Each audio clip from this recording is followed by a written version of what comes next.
Hello there, and welcome back to War Thunder. Today I want to talk about the World War mode, and let's just go right into it without further ado. And so far I was only able to play 4 battles. I don't use here my squadron. We are just a fun clan. We do not really take this too serious, but for me as a collector I really want the MX50 Zeppelin D because it will have the same fate as the 100. It will given out in this tournament or in this World War season. Later on it will be available again, probably in some tournament or esports events. And then on top of this it will get sold on the marketplace, and I made just a video. I just released it today as I'm making this video for absurd amounts of prices, very limited, and I am as a collector either I have to wait and use an absurd amount of money, or I just have no life and go for this World War mode. Now I wanted to bring your attention to this, okay? I go here on this World War mode tab.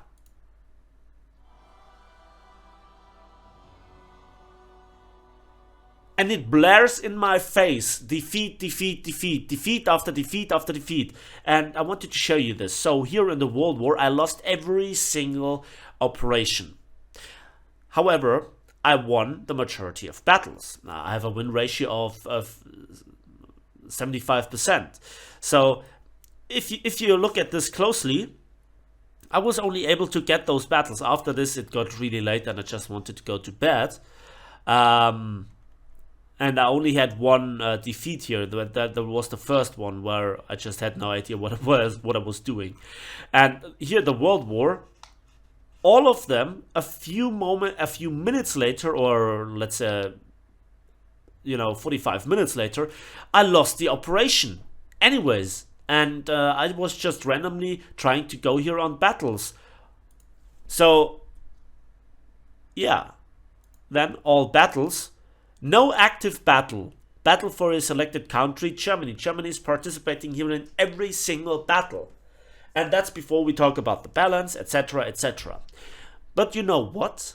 Let's have a look at some other things. I think the daily rewards for the first battle that you just participate, you get a talisman or a modification or a random wager, order, or a battle trophy booster. That is great, in particular the talisman, of course. And then 3 victories in a battle, that is also really nice, and it gets reset. And if you make this on top of the war bonds, etc., you can actually get some, but it takes so much to play, and that is just that point of view. Now let's hop into some battle and let's see how it works out, while I then talk about the rest. And here I am the one-man army in the German Flakpanzer I versus 3 enemy players. And I have to escort here the convoy. Now, not just only is a 3 versus 1 unfair as all hell, it seems to be the common theme in this World War mode. And I have to move with the convoy, which is very predictable, and the enemies could in theory come from all sides. And we'll see how this works out. That's the thing number 1. Number 2, I had hopes. I had massive hopes for the World War. When we played enduring confrontations, when we played anything in terms of convoy mode for ships, I thought that this will be in any sort reflected here in the World War. But it seems like just a dumbed down mixture of arcade mechanics with the RB feeling, combined with maybe some different objectives. Don't get me wrong, I love every single little bit of change possibility to War Thunder. The fact that we have convoy modes, the fact that we have World War at all is good, but I'm not satisfied with the product. In particular, there was a World War trailer on the War Thunder channel, not even 1 million views, or nearly 1 million views, however you want to look at it. That was released in July 2012. That's nearly 7 years, not 5 years, 7 years of development. And that is the thing. If this would have been polished as all hell, if this would be now the thing, if this would be awesome and great and cool, etc., then I would say, that was the reason why we had no sort of different game mode, brought to Air RB, or it was just done as cheaply as it was done, then I would understand this. But this is rushed. This feels like somebody was forced to do this in the deepest depths of Soviet Russia gulag, um, in a dark, cold cellar with a 1995 laptop, and that is the lineup. And then somebody at Gaijin, in their usual fashion, polished it up with nice trailers, with a nice wiki entry, and also with using those graphics. But it feels like a Lamborghini with a lawnmower engine. It's lame. It's good looking, but the gameplay itself, the feel, is very much bad. It feels unsatisfying. It feels very raw. And this cannot be the result of 7 years of development. And even if they only began 2 years later, let's say 5 years, at which point is that time consumption for that product acceptable? I thought about something epic. I thought about huge maps with many players participating and really some in-depth gameplay changes. This is not what I hoped for. But those, please keep this in mind, are my very early impressions. Those are the very first steps. But as of right now, you could see I couldn't play a battle. There was just no battle publicly available. I myself have here a problem with my clan because I cannot leave it without losing my commander's title, because we're still playing to the old rules of clans, where it was possible to have 2 clan leaders. And I am clan leader number 2, so to speak. And this is something that I would never get back if I leave my squadron to join a more active one. And I will not force my squadron to be active, because we are a fun clan. We are overall a clan of people that just want to have fun. Nobody gets forced to do anything.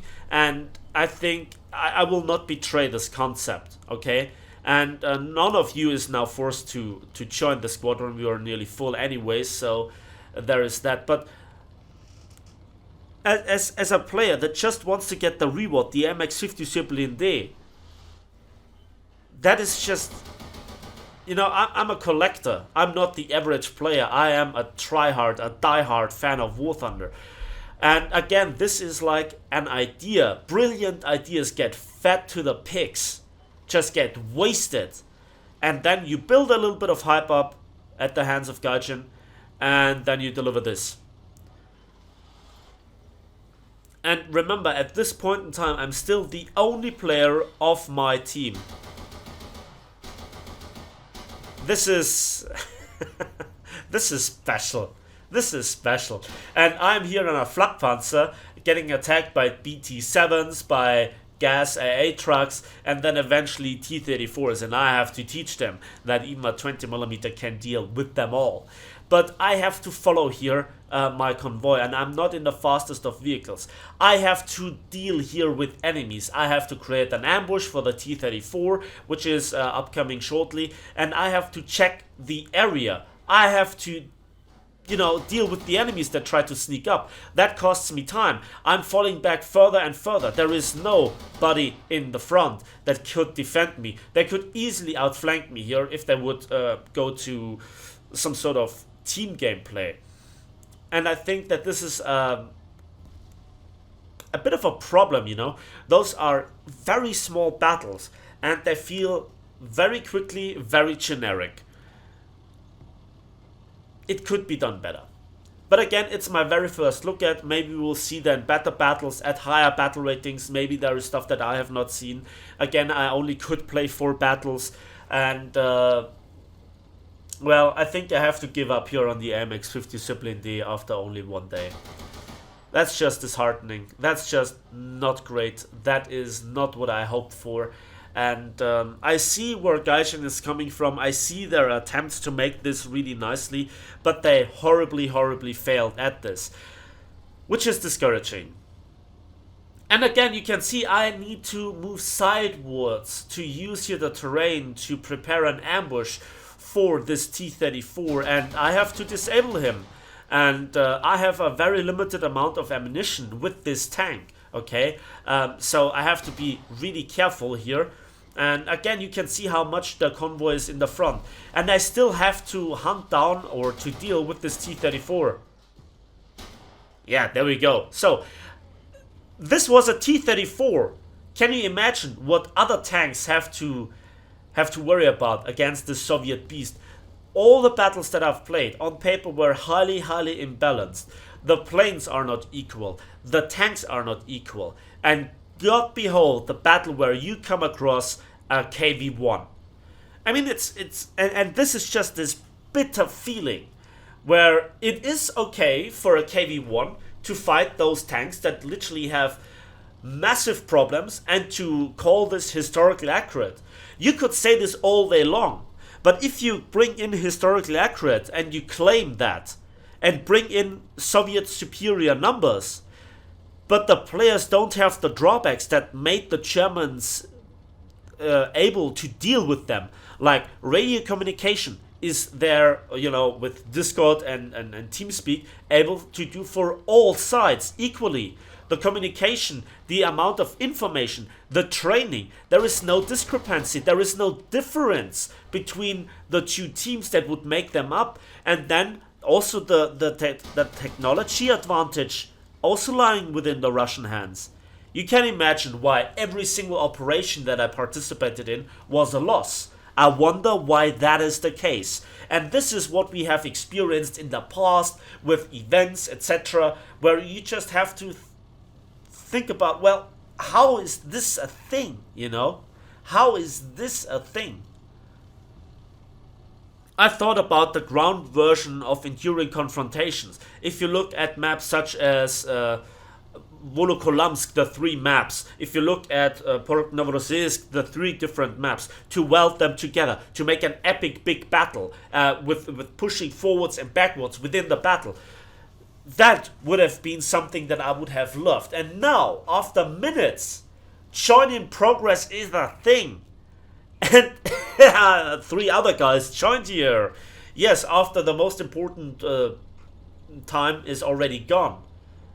And I don't know how they made it that they are now here. I think they must have joined closer in when the spawn was active a bit closer. So there are brilliant ideas. There are good things in there. But the overall end product for the customer, from my early impressions, are not well done.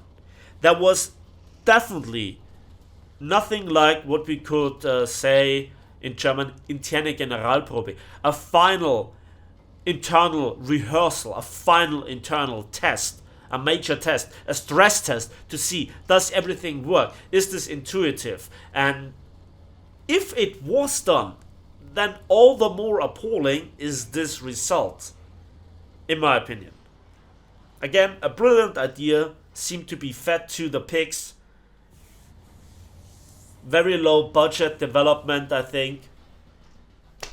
If this is the result of 5 years of development, entire games get developed in that time frame. Entire game series get developed. This is... It has its moments, yes. And I need to learn more. But there is overall already this bitter taste everywhere.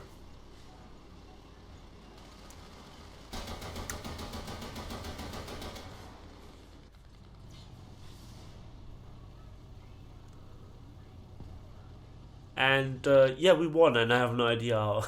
It's just, it doesn't really matter. You need to destroy the entire complete convoy as the Russians, but you have superior numbers advantage. I don't know. And this is then the post-battle result screens, and we have now the casualties, which tell me not a lot. But hey, that's just me.